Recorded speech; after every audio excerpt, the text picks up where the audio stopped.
away and was gone a year on a lark. But she never complained. She said all would be well, that I would return, and I did return. I told her that while taking a row in a boat, I had been captured near Van Buren Street by pirates on Lake Michigan, and kept in chains, so I could not write her.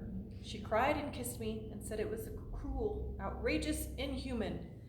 I then concluded our marriage was a divine dispensation and could not be dissolved, except by death. I was right. Mrs. Perkbile. He ran away and was gone for a year. When he came home, he told me the silly story of being kidnapped by pirates on Lake Michigan and kept in chains so that he could not write me. I pretended to believe it, though I knew very well what he was doing and that he met the milliner, Mrs. Williams, now and then, when she was in the city to buy goods, as she said. But a promise is a promise, and a marriage is a marriage. And out of respect for my own character, I refused to be drawn into a divorce by the scheme of a husband who had merely grown tired of his marital vow and duty. A.D. Blood.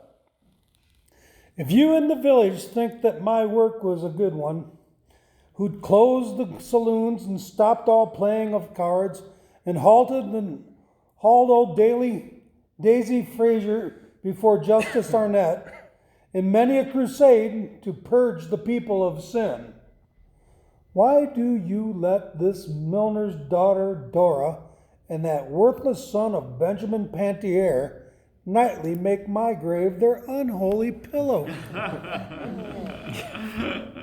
Shackdai. The white men played all sorts of jokes on me. They took big fish off my hook and put little ones on while I was away getting a stringer, and made me believe I hadn't seen aright the fish I had caught. When Burr Robbins' circus came to town, they got the ringmaster to let a lame leopard into the ring, and made me believe I was whipping a wild beast like Samson, when I, for an offer of $50, dragged him out to his cage. One time I entered my blacksmith shop and shook as I saw some horseshoes crawling across the floor as if alive. Walter Simmons had put a magnet under the barrel of water. Yet every one of you, you white men, was fooled about fish and about leopards too, and you didn't know any more than the horseshoes did what moved you about Spoon River. I wrote him a letter asking him for old time's sake to discharge my sick boy from the army, but maybe he couldn't read it. Then I went to town and had James Garber, who wrote beautifully, write him a letter, and maybe that got lost in the mails. So I traveled all the way to Washington. I was more than an hour finding the White House. And when I found it, they turned me away, hiding their smiles. Then I thought, oh well, he ain't the same as when I boarded him and he and my husband worked together, and all of us called him Abe there in Menard. As a last attempt, I turned to a guard and said, please say it's old Aunt Hannah Armstrong from Illinois come to see him about her sick boy in the army. Well, just in a moment they let me in, and when he saw me, he broke in a laugh and dropped his business as president and wrote in his hand Doug's discharge, talking all the while of the early days and telling stories. At first you will know that, at first you will know what they means, and you may never know, and we may never tell you. These sudden flashes in your soul like lambent lightning on a snowy cloud at midnight when the moon is full, they come in solitude, or perhaps you sit with your friend and all at once a silence falls on speech and his eyes without a flickered glow at you. You two have seen this secret together. He sees it in you and you see it in him. And there you sit, thrilling lest the mysteries stand before you and strike you dead. With splendor like the sun's, he braves all souls who have such visions.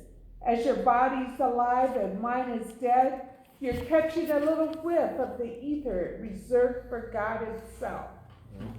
That's all.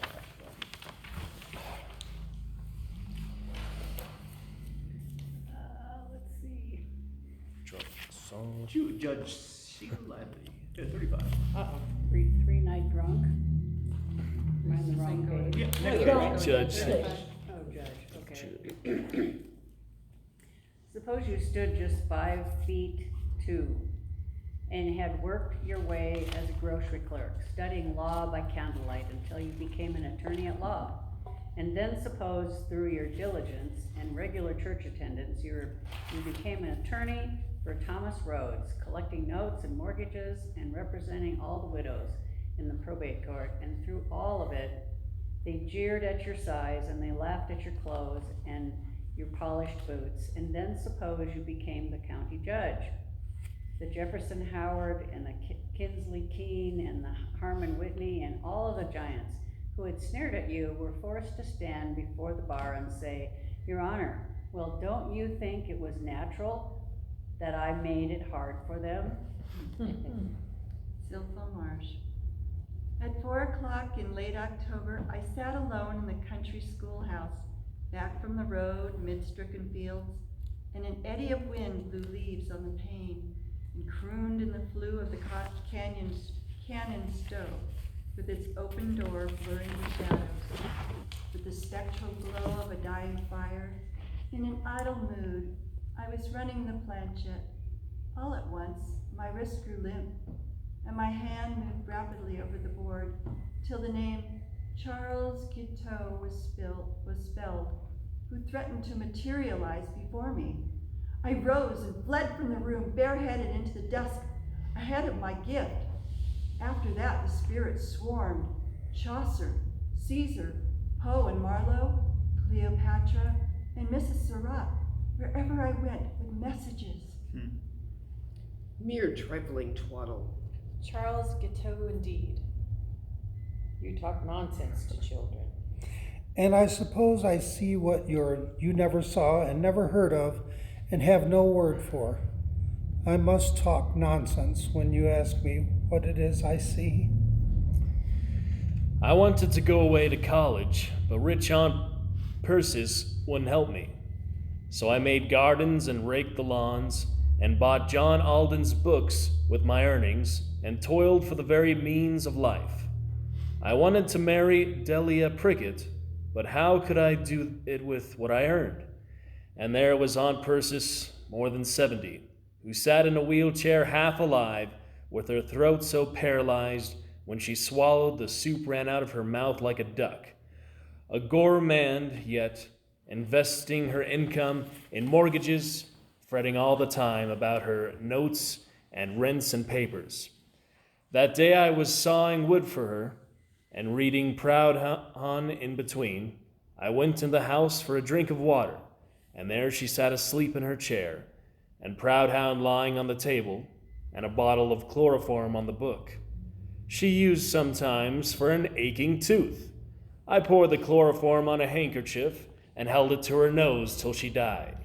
Oh, Delia, Delia, you and Proudhon steadied my hand, and the coroner said she died of heart failure. I married Delia and got the money. A joke on you, Spoon River? Reverend Wiley advised me not to divorce him for the sake of the children, and Judge Summers advised him the same, so we stuck to the end of the path. But two of the children thought he was right, and two of the children thought I was right. And two who sided with him blamed me, and the two who sided with me blamed him. And they grieved for the one they sided with. And all were torn with the guilt of judging, and tortured in soul because they could not admire equally him and me. Now every gardener knows that plants grow in cellars or under stones or twisted and yellow and weak, and no mother would let her baby suck diseased milk from her breast. Yet preachers and judges advise the raising of souls where there is no sunlight, only twilight, no warmth, but only dampness and cold. Preachers and judges.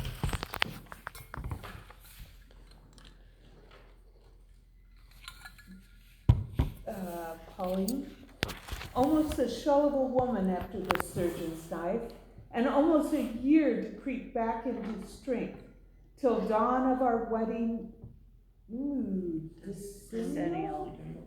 Decennial, found being my seeming self again. We walked the forest together by a path of soundless moss and turf, but I could not look in your eyes, and you could not look in my eyes. For such a sorrow was ours, the beginning of a gray in your hair. And I bet a shell of myself, and what did we talk of? Sky and water. Anything, most, to hide our thoughts. And then your gift of wild roses, set on the table to grace our dinner. Poor heart, how bravely you struggled to imagine and live a